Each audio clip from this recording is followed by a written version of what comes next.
Alizeh talk کے معزز سامعین کو علیزہ کمل کا سلام۔ دوستو، امید کرتی ہوں آپ سب خیریت سے ہوں گے، جہاں رہیں خوش رہیں۔ آپ سب کے پیار اور سپورٹ کا بے حد شکریہ۔ آپ مجھے کہاں کہاں سے سن رہے ہیں، اپنا نام اور اپنے شہر کا نام ضرور بتایا کریں، تاکہ ویڈیو کے سٹارٹ میں آپ کا نام لے سکوں۔ آج کا اسپیشل تھینکس مسٹر شاہویز کامران کا، جو کہ لاہور پاکستان سے بلانگ کرتے ہیں، اور مس مدیحہ ترنم کا، جو کہ انڈیا حیدرآباد سے بلانگ کرتی ہیں۔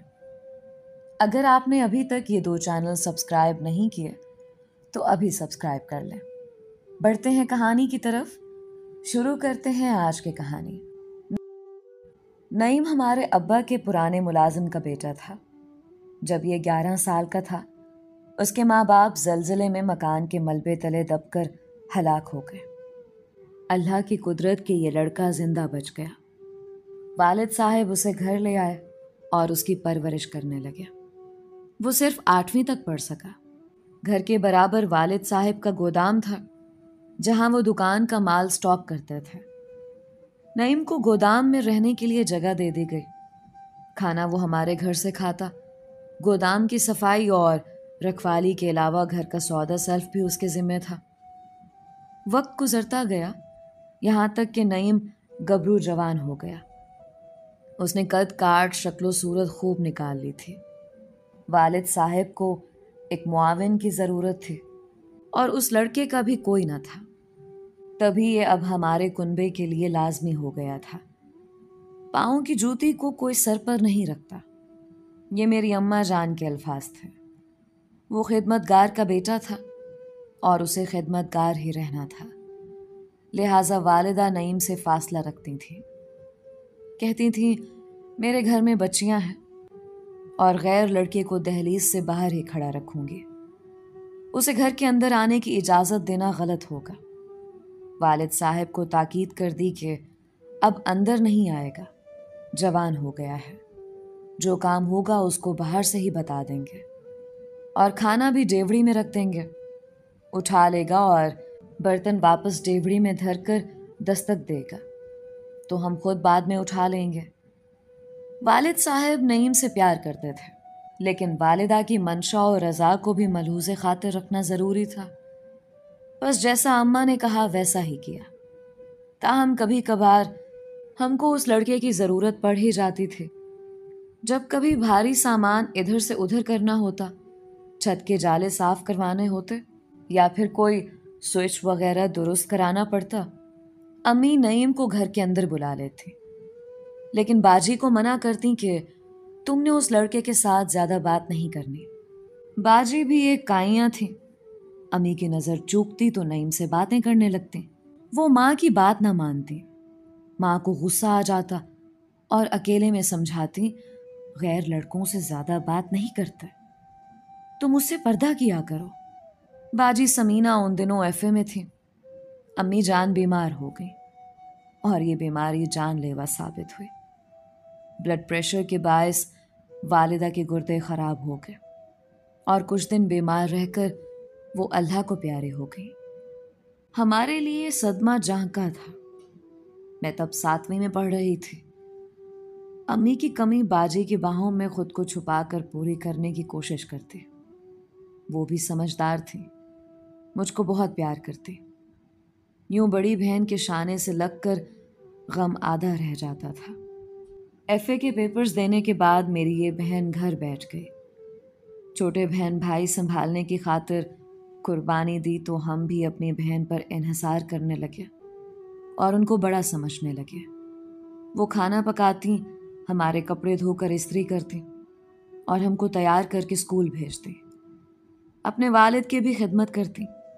لگتا تھا کہ ماں کا خلا باجی کے پیار نے پر کر دیا ہے، ورنہ تو شاید ہم کو والدہ کی محرومی ختم کر دیتی۔ 8ویں میں ہوش سنبھال لیا تو اپنے اس محسن بہن کو کسی اور کھیل میں الجھا ہوا پایا۔ والد صبح کام پر نکل جاتے اور رات گئے لوٹتے۔ میں اور آسیہ اسکول چلی جاتی، ہمارا بھائی بھی پڑھنے چلا جاتا۔ گھر پر باجی اکیلی ہوتی تو وہ چھت سے گودام میں جھانک کر